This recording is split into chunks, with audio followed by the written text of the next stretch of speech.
بسم اللہ الرحمن الرحیم. ناظرین، آج کل پاکستانی سیاست بیچ مندار پھنسی ہوئی ہے اور پاکستانی سیاست کا محور ایک ہی شخصیت ہے. وہ شخصیت، اسی شخصیت کے نام سے تمام اخبارات کے اندر آپ کالم دیکھیں، اخبارات کے اندر سرخیاں دیکھیں، ٹیلی ویژن پروگرام دیکھیں، اسی شخصیت کے نام سے شروع ہوتے ہیں اور اسی ہی شخصیت کے نام پہ ختم ہوتے ہیں. آج ہم اسی شخصیت کے پاس موجود ہیں یہ جاننے کے لیے کہ آئندہ جو پاکستانی سیاست ہے وہ کس کربٹ بیٹھے گی، کس نہج پہ جا کے پہنچے گی، کیا کوئی سدھار آنے والا ہے. ہم موجود ہیں نن ادر دین پاکستان تحریک انصاف کے چیئرمین سابق پرائم منسٹر عمران خان صاحب. ویلکم ٹو دا شو خان صاحب. شکریہ. How you feeling? سلو ہے، آہستہ آہستہ ریکور کر رہا ہوں. اللہ نے بڑا کرم کیا، یعنی اس سے بہت برا ہو سکتا تھا. جو موجودہ حکومت ہے وہ ابھی تک یہ سوال اٹھا رہی ہے کہ جی گولیاں لگی نہیں ہیں. وہ پچھلے دنوں ویسے ڈاکٹر صاحبان نے دکھا دیا تھا، تو میں نے پچھلے دنوں میں اور چوہے صاحب کٹھے پروگرام کر رہے تھے. میں کہا یہ شہید ارشد شریف کو مر کے یہ جو ہے اپنی شہادت ثابت کرنا پڑی اور یہ ثابت کرنا پڑا کہ مجھے میری جان کو خطرہ تھا، اور آپ کو یہ اسیسینیشن اٹیمپٹ کا سامنا کر کے یہ ثابت کرنا پڑا کہ میری جان کو واقعی خطرات ہیں اور یہ لوگ میرے پیچھے پڑے ہوئے ہیں. مجھے تو پہلے پتا تھا، ایک پہلا منصوبہ بنا تھا، وہ میں نے جون کے اندر اس کے اوپر پبلک جلسوں میں بتایا کہ بند کمروں میں فیصلہ ہوا ہے کہ مجھے مارنے کا. اور میں نے پھر ایک ٹیپ بھی بنائی، میں نے باہر رکھی کہ کون سے وہ لوگ تھے جو اس میں ملوث تھے. اس کے بعد انہوں نے پلان بی پہ آ گئے. انہوں نے سوچا کہ اگر مجھے ویسے ماریں گے تو وہ ان کے اوپر آ جائے گا. انہوں نے پھر یہ دینی انتہا پسند سلمان تاثیر ٹائپ کا پلاننگ کی. پہلے انہوں نے ایک ویڈیو نکالی اور وہ ہمیں پتہ کہ کس نے نکالی تھی، کس ایجنسی کے ذریعے نکلی. اس میں توڑ موڑ کے بتایا گیا کہ جی عمران خان نے توہین مذہب کر دی یا پتہ نہیں توہین رسالت کر دی.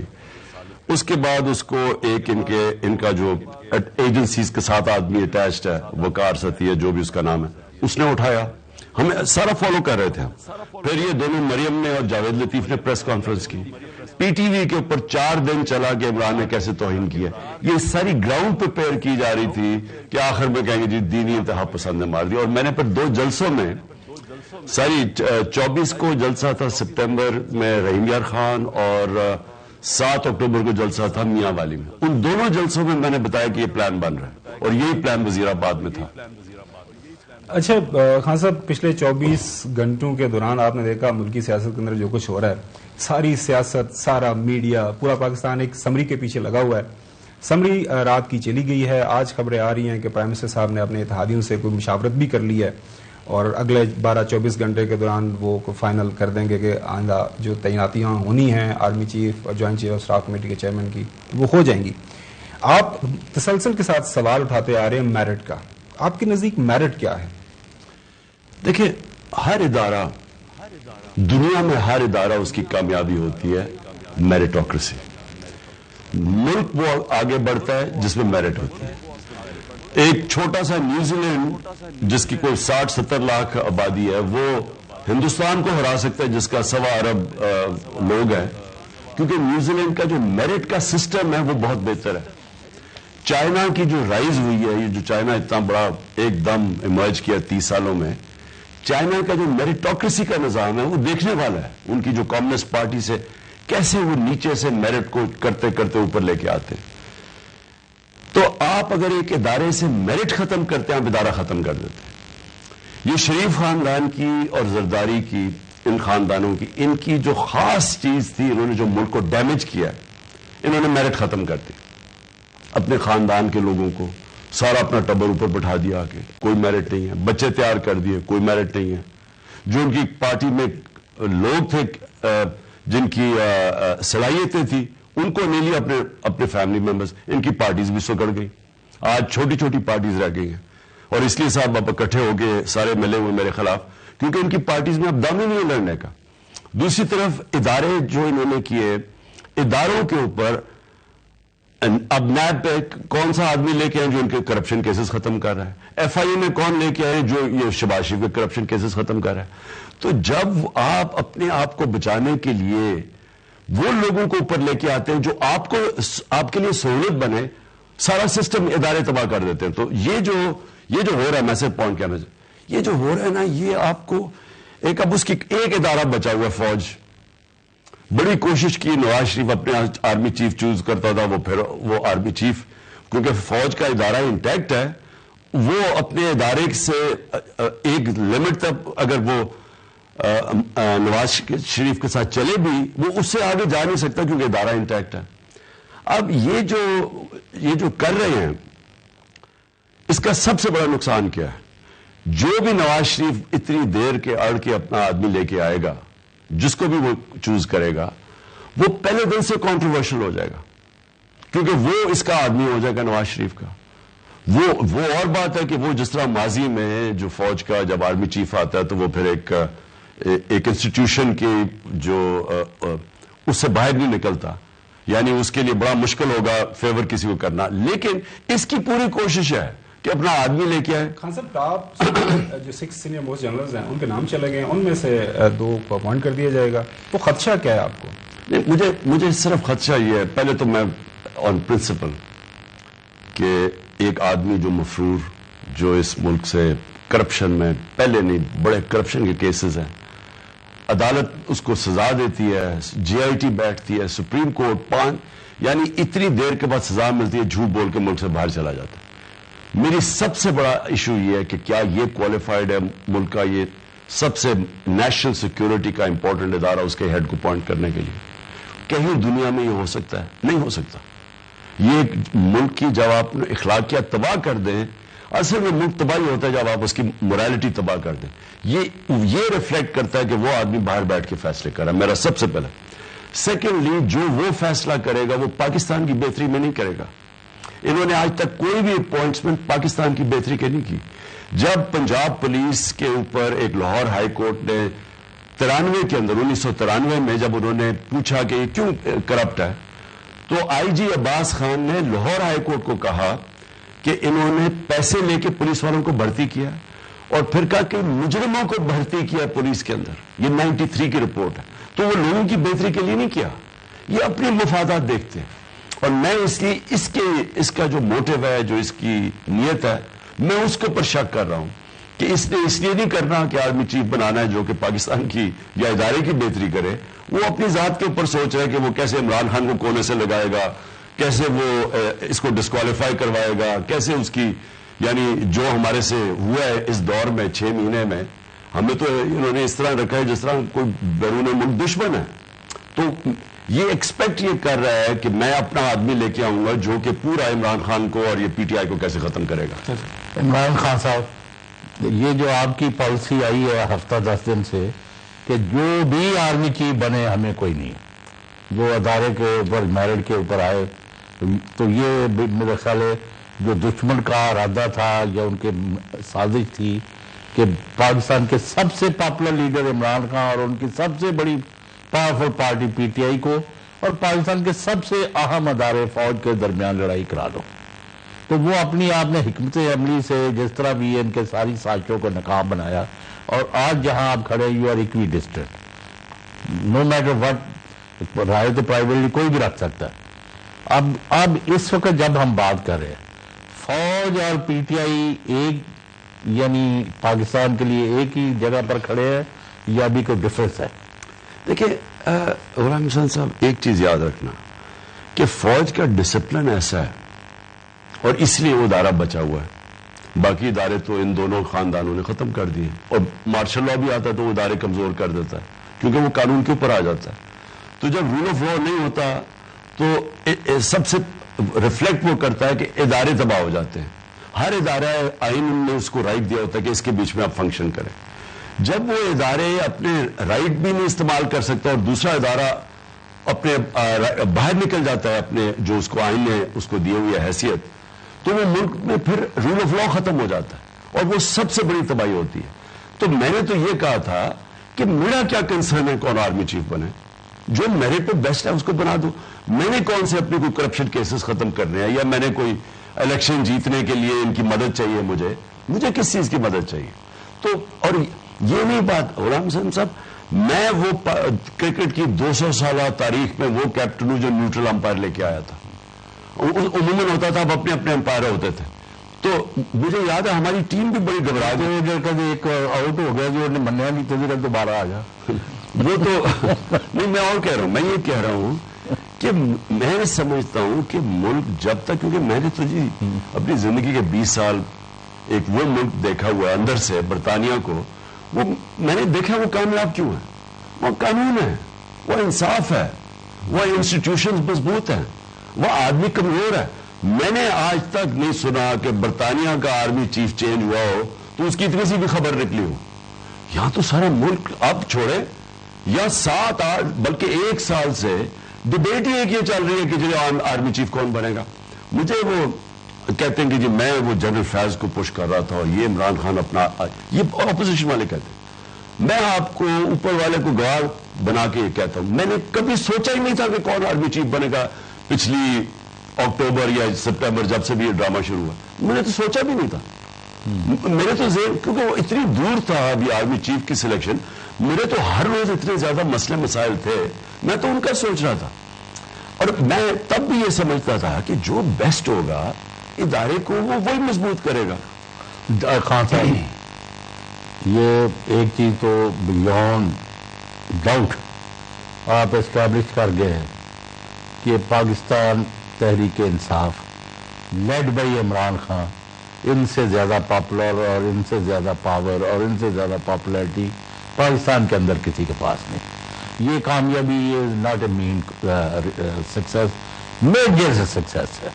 لیکن اب 26 نومبر کو جو آپ پنڈی میں پوری کال دے دی آپ نے پورے ملک کو، اور انشاءاللہ آپ بھی، نو میٹر آپ کی صحت ابھی اتنی اچھی نہیں ہے لیکن آپ پھر بھی رسک لے کے جا رہے ہیں، اللہ تعالیٰ آپ کی حفاظت فرمائے، آمین.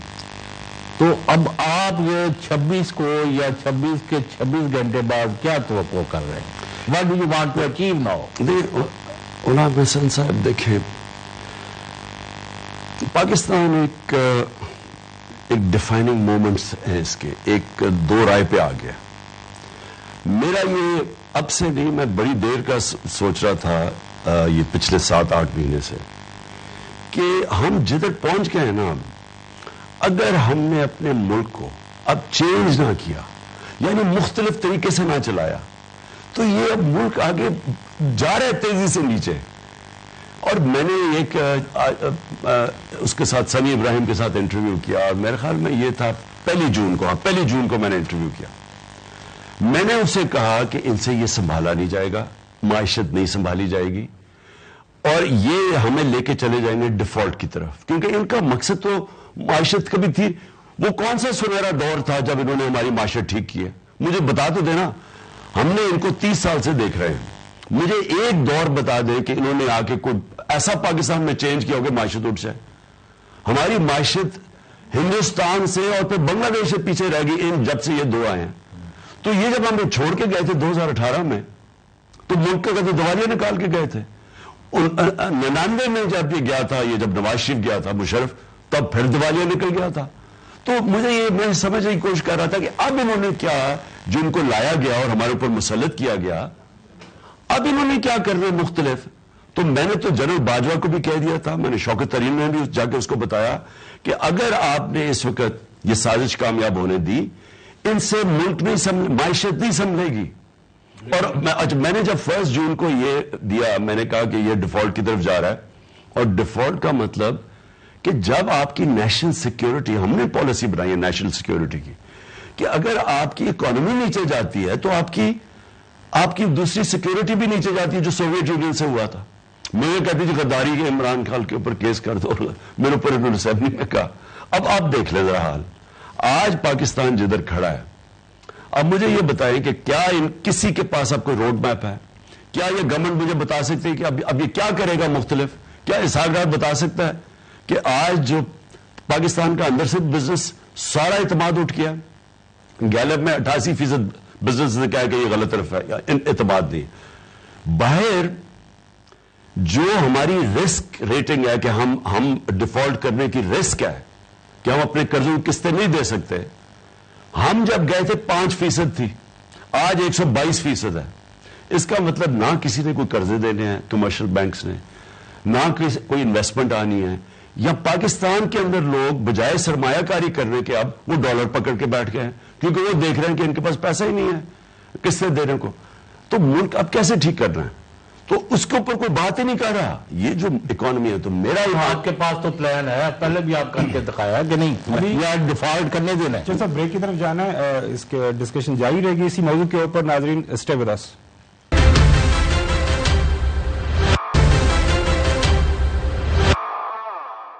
Welcome back.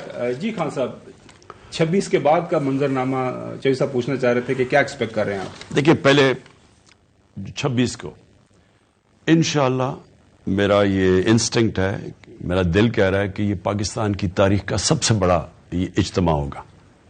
اور یہ کیوں ہوگا؟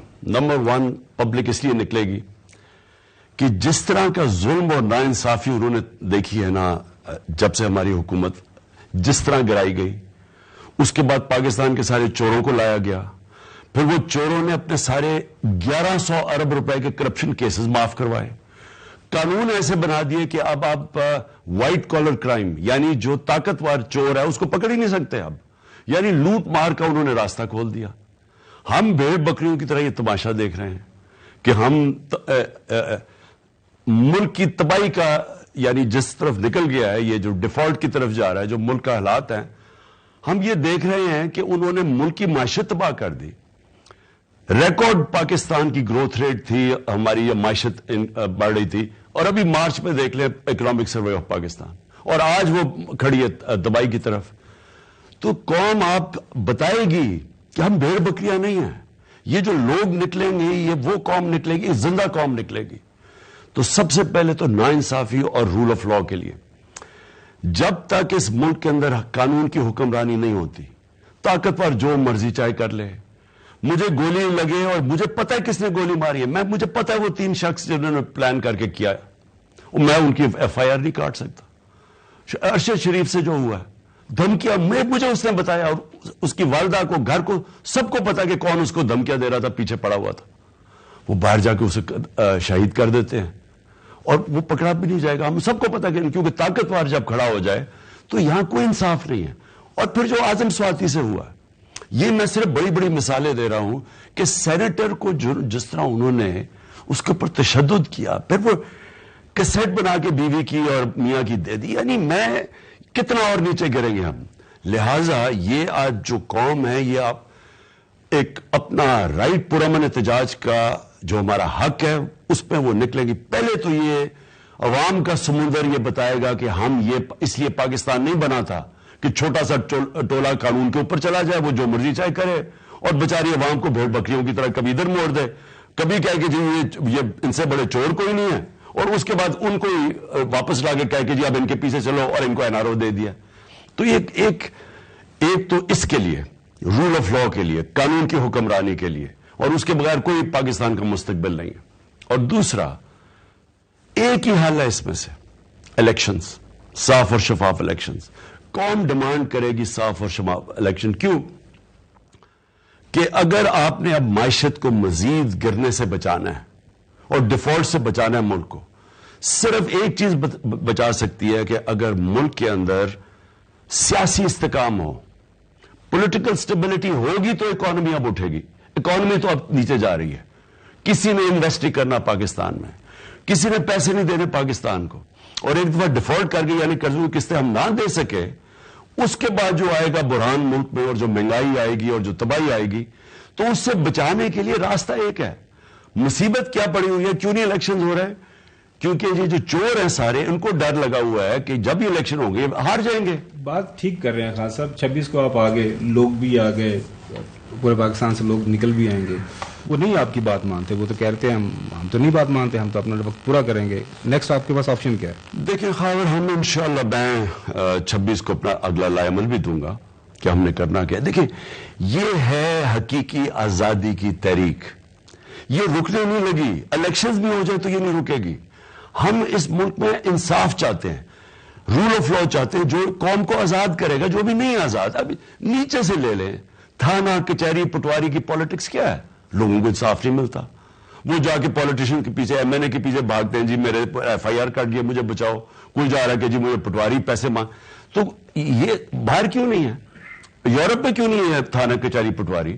وہ یورپ میں قبضے گروپ کیوں نہیں پھر رہے, زمینوں کے اوپر قبضہ کر لیتے ہیں, لوگوں بیچارہ غریب آدمی ٹکرے. سو یہ جب تک رول آف لا نہیں آتا اور جب طاقتور جب تک قانون کے نیچے نہیں آتا, ادارے اپنے دائرے میں رہ کے نہیں کام کرتے, میں آج مجھے خطرہ ہے کہ پاکستان تباہی کی طرف جا رہا ہے, کیونکہ معیشت جو ہے وہ جڑ گئی ہے رول آف لا کے ساتھ. جو خوشحال ملک ہیں دنیا میں ان کی ایک ایک ملک دیکھ لیں, سوئٹزرلینڈ, یورپ, 90% سے زیادہ وہ رول آف لا انڈیکس پہ ہیں. وہ سارے غریب ملک دیکھ لیں 20% سے کم, نائجیریا 7%, پاکستان 10%, ہم سارے نیچے ہیں کیونکہ انصاف نہیں ہے.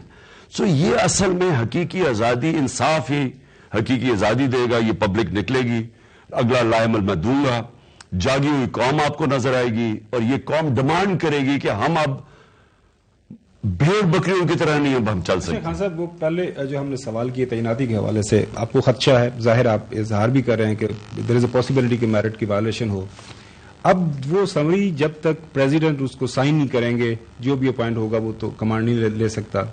اب ظاہر بات ہے پریزیڈنٹ کے پاس آپشن بھی ہیں, وہ سمری آرٹیکل 48 کے تحت وہ اس پہ کچھ عرصہ بیٹھ بھی سکتے ہیں, واپس بھی بھجوا سکتے ہیں. آپ کو کیا لگ رہا ہے یہ مسئلہ آسانی سے طے ہو جائے گا یا دوبارہ ایک دفعہ عدالتوں میں جانا پڑے گا آپ کو, باقی حکومت کو, اور یہ معاملہ اسی طرح لٹکے گا؟ دیکھیں معاملہ تو بڑا سیدھا تھا, ساری دنیا میں بڑا سیدھا ہے. ایک پرنسپلز ہوتے ہیں, سینیورٹی ہوتی ہے. اب فوج کو پتا ہے کہ ان کے کون سے لوگ ہیں جن کی کیپبلٹی ہے, لیکن جو لوگ ان کو اب چوز کریں گے, جو تعینات کریں گے, یہ جو پاکستان کے بڑے بڑے کرپٹ مافیا جس کا سب سے سردار ہے نواز شریف, مجھے ان کی نیت پہ شک ہے. مجھے یہ نہیں کہ جو بنے گا, میرا اپنا یہ خیال ہے کہ ماضی میں بھی, اس لیے میں نے کہا ہمیں فرق ہی نہیں پڑتا کیونکہ وہ ایک ادارے کی اپنی امپیریٹیوز ہیں کہ ان سے باہر وہ نہیں نکلے گا. لیکن مجھے ان کے اوپر ہے شک کہ یہ اس ملک کے فائدے کے لیے یہ نہیں کر رہے, یہ اپنی ذات کے لیے کر رہے ہیں, اور جو ان کا فائدہ ہے وہ ملک کی تباہی ہے. اس لیے ہمیں نہیں پتا ابھی کس کو کریں گے, مجھے آئیڈیا نہیں ہے. اور ہاں میں ویسے یہ کہوں کہ ہم نے ڈیسائیڈ کیا ہوا ہے, عارف پریزیڈنٹ نے اور ہم نے, کہ ہم قانون کے اندر رہ کے کھیلیں گے, جو بھی کریں گے جو آئین اور قانون کے بیچ میں رہیں گے. مطلب آپ کے خیال میں یہ معاملہ سپریم کورٹ جا سکتا ہے یا اسمبلی رک بھی سکتی ہے؟ میں ابھی کہہ نہیں سکتا, لیکن ہم پھر سے میں ریپیٹ کرتا ہوں کہ ہم نے یہ فیصلہ کیا ہے کہ ہم آئین کے بیچ میں رہ کے کھیلیں گے. یہ پریزیڈنٹ عارف الوی نے جو مذاکرات کیے ہیں ان لاسٹ 2-3 months, تو فائنلی وہاں سے یعنی دوسرے جو فریق ہے جو ٹس سے مس نہیں ہو رہا, اور الٹا مذاق اڑاتے ہیں, جی یہ منتا ترلے کردے پہنے مذاکرات لئی, یعنی what is going on, have negotiations field? ساتھ میں وہ یہ بھی کہتے ہیں کہ ایک دفعہ ہم تعیناتی کا معاملہ حل کر لیں, بعد میں 2 ہاتھ خان صاحب کے ساتھ بھی کر لیں گے. دیکھیں ان کے پاس ہے کیا, الیکشن یہ نہیں لڑ سکتے, عوام ان کے پاس نہیں ہے, دنیا میں باہر نکلتے ہیں لوگ ان کو چور چور کہتے ہیں, سوشل میڈیا کا زمانہ ہے, 8-8 سال کے بچے میں شعور آ چکا ہے. اب آج پاکستان یہ وہ پرانے 90 کی دہائی کے یہ پولیٹیشنز ہیں, ان کا ٹائم ختم ہو گیا ہے. یہ صرف اور صرف امید رکھتے ہیں کہ جناب اسٹیبلشمنٹ کے کندھے پہ چڑھ کے آئیں, اسٹیبلشمنٹ کے کسی طرح پی ٹی آئی کو لڑائی کروائیں, اسٹیبلشمنٹ سے ہمیں مار پڑوائیں. ان کے پاس تو کچھ ہے ہی نہیں, ان سے بات کرنے کا فائدہ ہی کچھ نہیں. ہمیں جب کہا گیا کہ جی بات کرو, جب بھی کہا گیا, میں نے ایک ہی چیز کی ہے, بات تو شروع ادھر سے ہوگی, آپ الیکشن کی ڈیٹ دیں. الیکشن کی ڈیٹ یہ دے نہیں سکتے کیونکہ وہ نواز شریف کو ڈر لگا ہوا, وہ اتنا ڈرپوک آدمی ہے, تو وہ تو ڈرا ہوا ہے کہ وہ مشکل سے اینا رول لے رہے ہیں, آہستہ آہستہ اپنے آپ کو, اپنے اتنے جو ڈاکے مارے ہوئے تھے ان سے نکلتے جا رہے ہیں. تو وہ تو ڈرے گا کہ اگر یہ الیکشن ہار گئے تو پھر اس کی چوری پکڑی جائے گی, تو اس سے تو اپنی ذات کے لیے کھڑا ہوا ہے. دیکھیں بات یہ ہے کہ ملک کی اسٹیبلشمنٹ, اس سے اپنے آپ سے پوچھنا چاہیے کہ انہوں نے یہ ملک سے کیا کیا یہاں لا کے کھڑا کر کے. میں تو مجھے حیرت ہوتی ہے کئی دفعہ کہ جن کا ہماری طرح کے لوگوں کا جینا مرنا پاکستان میں ہے, ہم نے ہمارے تو نہیں یہ سارا شریف خاندان کا ٹبر باہر پیسہ پڑا ہوا ہے, اور ان کے گھر ہیں, محلات ہیں, یا یہ زرداری اس کی اربوں ڈالر باہر پڑے ہوئے ہیں. ان کا تو انٹرسٹ پاکستان نہیں ہے, انہوں نے تو ہمیشہ باہر بھاگ گئے. لیکن اس ملک کی اسٹیبلشمنٹ, اس کا انٹرسٹ ہے کہ پاکستان مضبوط رہے, پاکستان قائم رہے, پاکستان پراسپر کرے. مجھے تو ابھی تک یہ نہیں سمجھ آ رہی کہ یہ کیا انہوں نے پاکستان کے ساتھ کہ ان چوروں کو اوپر لا کے بٹھا دیا، اور عوام بار بار بتا رہی ہے کہ ہم ان کے ساتھ نہیں ہیں، ریجیکٹ کر رہی ہے ان کو، اور پھر اس آدمی یہ فیصلہ کر رہا ہے آپ کے پاکستان کا آرمی چیف، اور یہ اس کے ذہن میں بار بار یہ کہہ رہا ہوں، اس کا ایک انٹرسٹ ہے کہ کسی طرح وہ عمران خان کو اور پی ٹی آئی کو وہی کہ پینٹا لگائے ان کو، وہ ظلم تو عوام کو یہ کہاں سے شکست دے سکتے ہیں؟ یہ نہیں دے سکتے۔ دیکھیں غلام حسین صاحب، یہ پلیز میں ایک بات یاد رکھ لیں، جدھر پاکستان اب پہنچ گیا نا، اب اس کے سامنے صرف ایک طرف ہے صاف اور شفاف الیکشن اور عوام فیصلہ کرے، یہ پرامن انقلاب آئے گا۔ دوسری طرف یہ جو خدا نہ خواستہ یہ کوشش کر رہے ہیں لے جانے کی کہ ملک کی سب سے بڑی پارٹی کو کرش کیا جائے اسٹیبلشمنٹ کے ذریعے، لڑایا جائے آپس میں، تاکہ جو ایک فیڈرل پارٹی رہ گئی ہے جو ملک کو اکٹھا رکھ سکتی ہے اس کو کمزور کیا جائے۔ اور وہ ایسٹ پاکستان میں جو ہوا تھا، ہمیں سب کو یاد ہے کہ کیا کیا تھا انہوں نے، کہ فوج کو لڑا دیا سب کے بڑی پارٹی سے، ملک ٹوٹ گیا۔ پولیٹیکل پارٹیز ملک کو اکٹھا رکھتی ہیں، فوج نہیں اکٹھا رکھ سکتی۔ سو یہ کرنے کیا جا رہے ہیں، اپنے آپ کو بچانے کے لیے یہ ملک کو خودکشی کروا رہے ہیں۔ لیکن سوال تو اسٹیبلشمنٹ نے اپنے آپ سے پوچھنا ہے کہ آپ کو تو سب سے زیادہ پتہ ہے ان کی چوریوں کا، تو کیا آپ اس وقت پہ بیٹھ کے کیا ان چوروں کو موقع دیں گے کہ یہ ملک کی مزید اور تباہی کریں؟ اب تو یہ پتہ چل گیا نا جی کہ جو ہم سنتے تھے کہ جی وہ ہو بڑا یہ انہوں نے کوئی اسحاق ڈار آ کے کچھ کر دے گا، تو شہباز شریف کی کوئی پنجاب سپیڈ تھی، اب تو پتہ چل گیا نا کہ ان کے ہاتھ میں نہ ان کے پاس کوئی روڈ میپ تھا، نہ ان کے پاس کوئی لوگ ہیں جن کی قابلیت ہے۔ یہ چوروں کا ٹولہ مل کے انہوں نے آج ملک کو ادھر لے گئے ہیں کہ ابھی سے اگر ہم کوشش کریں اور ایک بالکل نئی قسم کی پالیسیز لے کے آئیں جو میں سمجھتا ہوں کہ اب ہمیں بالکل ملک کو مختلف چلانا پڑے گا۔ جس طرح آپ چل رہا تھا پاکستان نہیں چل سکتا۔ جی ابھی لندن میں یہ نواز شریف، مریم اور ان کے جو حواری ہیں ان کے بارے میں سیریس ایلیگیشن لگایا ہے انہی کے لوگوں نے، تو یہ ڈیمانڈ نہیں ہوگی کہ بھئی نواز شریف اور ان کو سب کو شامل کریں، کیونکہ پاکستان کے سب سے پاپولر لیڈر پر حملہ ہوا ہے اور ڈاکو جو ہیں دنادے پھریں، چور ڈاکو اور قاتل جو ہیں وہ پکڑے نہ جائیں، جو ایک شہید بھی ہوا ہے وہاں ارشد شریف کا۔ تو یعنی آپ کیا سمجھتے ہیں کہ ان لوگوں کو لانا نہیں چاہیے تھا کٹہرے میں؟ دیکھیں ساری پاکستان کو پتہ ہے ان کا ماضی کیا ہے۔ ماڈل ٹاؤن کے اندر انہوں نے دن دہاڑے گولیاں ماری، 12 لوگوں کو قتل کر دیا، 60 لوگوں کو گولیاں لگی۔ میں اسپتال گیا جدھر بیچارے زخمی پڑے ہوئے تھے، جس طرح میری طرح کے پڑے ہوئے تھے وہاں پڑے ہوئے تھے، تو کوئی ان کو پکڑنے والا نہیں ہے۔ شہباز شریف کے اوپر ایکسٹرا جوڈیشل کلنگ کے اوپر اس کی رپورٹ ہے ایمنسٹی انٹرنیشنل یا ہیومن رائٹس کی کہ 97 اور 99 کے بیچ میں سے پتہ نہیں 900 لوگ قتل کروائے تھے پولیس کے ذریعے۔ وہ عابد باکسر نے آ کے ٹی وی کے اوپر بتایا کہ مجھے کیا کہ قتل کرواتا تھا۔ رانا ثناء اللہ سارا فیصلہ باد جاتا ہے کہ یہ کس طرح کا قاتل ہے۔ یہ لوگ اوپر بیٹھے ہوئے ملک کے، اور ہم یہ توقع کر رہے ہیں کہ یہ ملک یہ کیوں تباہی کی طرف جا رہا ہے اور یہ خود ہی بچ جائے گا۔ دیکھیں اس لیے میں 26 کو ساری قوم کو کہہ رہا ہوں نکلیں، کیونکہ فیوچر اب قوم کی ہے، لوگوں کے بچوں کا مستقبل ہے۔ اب تو 7 مہینے میں واضح ہو جائے کہ یہ لوگ اگر مزید اور چلیں گے، اور انہوں نے ڈرے ہوئے الیکشن سے یہ چاہتے ہیں ہم کھینچتے رہیں، تو ملک کو تو یہ وہاں پہنچا دیں گے۔ انہوں نے تو باہر بھاگ جانا ہے، تو لوگوں کا کیا بنے گا جو یہاں ہیں؟ آج دیکھ لیں فیکٹریاں بند ہو رہی ہیں، بے روزگاری، کسانوں سے میرے پاس کل کسان آئے ہوئے تھے، وہ کسان بیچارہ تباہ ہو گیا۔ نہ آپ اگر پیداوار زمین سے کر سکتے ہیں، نہ انڈسٹری، اگر آپ کی 26% تھی انڈسٹریل گروتھ ہمارے دور میں، اب وہ 0 پہ پہنچ گئی ہے۔ تو مجھے یہ بتائیں ایکسپورٹس گر رہی ہیں، ریمیٹنسز گر رہی ہیں، یعنی پاکستان کی جو آمدنی جس سے ہم نے قرضے واپس کرنے تھے وہ کم 15 ارب ڈالر سال میں کم ہوں گی ہماری ریمیٹنسز اور ایکسپورٹس، تو ہم نے قرضے کیسے واپس کرنے ہیں؟ تو اس لیے تو دنیا کہہ رہی ہے کہ یہ ڈیفالٹ کی طرف جا رہے ہیں۔ اب میں سوال یہ پوچھ رہا ہوں کہ یہ جو طاقت والے حلقے ہیں کیا ان کو یہ نہیں نظر آ رہا؟ کیا یہ صرف عمران خان کا پاکستان ہے؟ ان کو نہیں پتا چل رہا؟ اس لیے قوم کا نکلنا ضروری ہے۔ قوم جب تک اب، اور میں نے 7 مہینے میں دیکھا ہے، پہلی دفعہ میں نے ایک زندہ جاگی ہوئی قوم دیکھی ہے۔ پہلے اس طرح کا شعور نہیں تھا. اچھا خان صاحب، تنقید ہو رہی ہے آپ کے اوپر کہ جو امریکی سازش کا بیانیہ تھا، پچھلے دنوں آپ نے ایک انٹرویو میں کہا کہ it's over now, it's behind me, we want better relationship with the US. اس کے اوپر بیانیہ بنانے کی کوشش یہ کی جا رہی ہے کہ آپ نے بالکل اس کے اوپر ایک یو ٹرن لے لیا جو کہ آپ کو ٹارگٹ کیا جاتا ہے. اس پہ کیا کامنٹ ہے آپ کا؟ دیکھیں، یو ٹرن کئی دفعہ بہت اچھی چیز ہوتی ہے.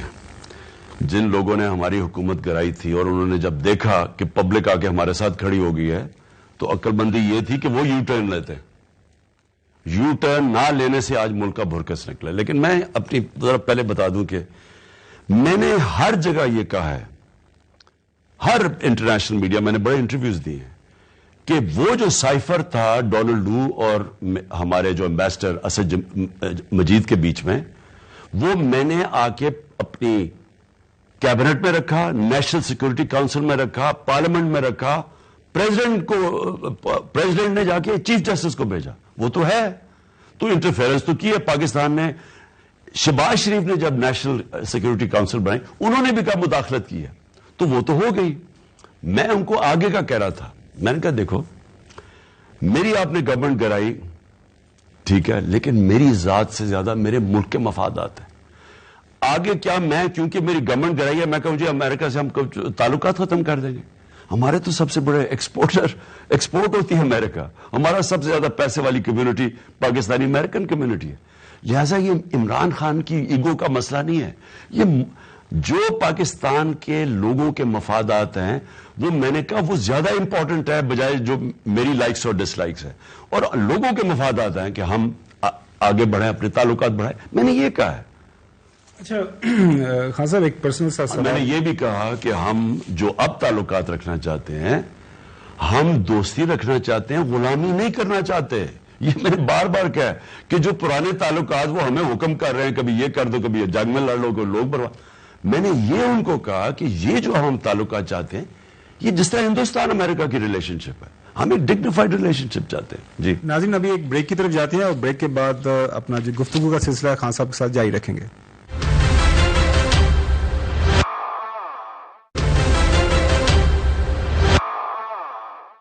Welcome back.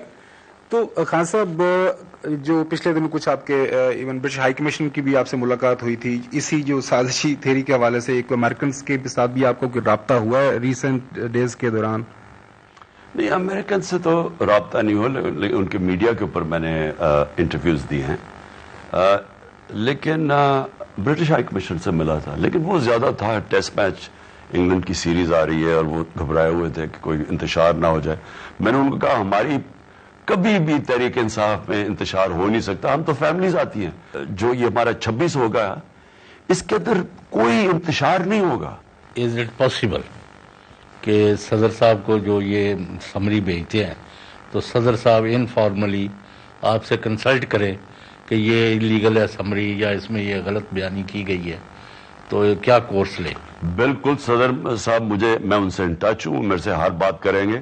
یہاں پرائم منسٹر ایک مفرور کے پاس چلا جاتا ہے پوچھنے کے لیے آرمی چیف کے اوپر، تو میں تو پارٹی کا ہیڈ ہوں تو وہ میرے سے تو بالکل ڈسکس کریں گے. وہ لوگوں کو یہ امید دینی ہے کیونکہ لوگوں کا تو خیال ہے انہیں سے لوٹی مچی ہے، کیونکہ جس طرح تسی بیان بھی دیتا ہے. میں سمجھتا ہوں کہ یہ انہوں نے جو حالات کریٹ کیے ہیں یہ قوم کے اندر اور ایک جذبہ آ گیا ہے کہ ہم اب اپنا جو یعنی ہم ایک زندہ قوم ہے اور ہم یہ ایکسیپٹ نہیں کریں گے. یعنی جس طرح کا اب تک ہمیں چلایا جا رہا ہے لوگ اب یہ ایکسیپٹ نہیں کریں گے. اگر کسی کا خیال ہے کہ یہ جو سمجھ ہے نواز شریف کے جی اپنا آرمی چیف لا کے اسٹیبلشمنٹ سے ہمیں مار پڑوائے گا، وہ قوم یہ بالکل اس کے خلاف کھڑی ہو جائے گی. اچھا خان صاحب، لندن کے اندر ایک شخص ہے تسنیم حیدر، اس نے کوئی انکشافات کیے ہیں آپ کے اوپر حملے کے حوالے سے، ارشد شریف کی شہادت کے حوالے سے. اس نے کیمرے کے سامنے یہ ساری باتیں کی ہیں اور کہا ہے کہ جی یہ شریف خاندان یہاں پہ جو موجود ہے، اور اس کے اوپر وہ کہتا ہے کہ میں نے برٹش پولیس کو بھی یہ ساری تفصیلات دے دی ہیں. اس کو کس نظر سے دیکھ رہے ہیں؟ اور نواز شریف صاحب کے حوالے سے کیا ملک کے اندر نواز شریف نے تو یہ اسے پتا تو ضرور ہوگا کہ شہباز شریف تو پوری طرح شامل تھا. اب یہ کتنا آدمی اس میں ٹروتھ کتنا ہے، کتنا وہ ثابت کر سکے گا، کیا عدالت کے سامنے یا پولیس کے سامنے کوئی شواہد لے کے آئے گا، اب یہ میں نہیں کہہ سکتا. لیکن اس میں تو کوئی شک نہیں کہ شہباز شریف اگر اس کو پوری طرح اس میں ملوث تھا تو نواز شریف کو تو پتا ہوگا. ارشد شریف کی شہادت کے حوالے سے آپ اور ہمارے سی ای او سلمان اقبال صاحب کا نام لیا جا رہا ہے، جوڑا جا رہا ہے، اس حوالے سے دیکھیں ارشد شریف کو سب کو پتا ہے، مجھے پتا ہے کون اس کو دھمکیاں دے رہا تھا. یہ جو اعظم سواتی کے پیچھے کون تھا، ارشد شریف کے پیچھے کون تھا، میرے قتل کے پیچھے کون تھا، یہ جو وہ گل سے کس نے ننگا کر کے اس کو مار پڑوائی، سوشل میڈیا کے لوگوں کو جب سے وہ آیا ہے وہ ڈرٹی ہیری، وہ سارا یہ ایک آدمی ہے ان کے پیچھے. اور یہ ہم اس کا نام لیتے تو وہ بلیپ ہو جاتا ہے، اس لیے میں اس کو ڈرٹی ہیری کہتا ہوں. تو ہم سب کو پتا یہ کس نے کیا. اور میں پھر سے کہتا ہوں کہ میں نہیں سمجھتا تھا کہ اس طرح کے لوگ ہمارے اداروں کے اندر ہوں گے، جو یعنی جس لیول پہ یہ گر کے اس نے چیزیں کی ہیں، جو اس نے جب بھی انویسٹیگیشن ہوگی یہ آدمی کے اوپر انگلی آئے گی. ہم انشاءاللہ اس کے اوپر ایک پوری ارشد شریف شہید یونیورسٹی آف جرنلزم اب قائم کریں گے انشاءاللہ. بہت شکریہ خان صاحب. ناظرین، آج پروگرام رپورٹرز کا اسپیشل ایپیسوڈ آپ نے دیکھا، ہمارے سوالات اور خان صاحب کے جوابات. اتنا ہی، دوبارہ آپ سے ملاقات ہوگی کل. خدا حافظ.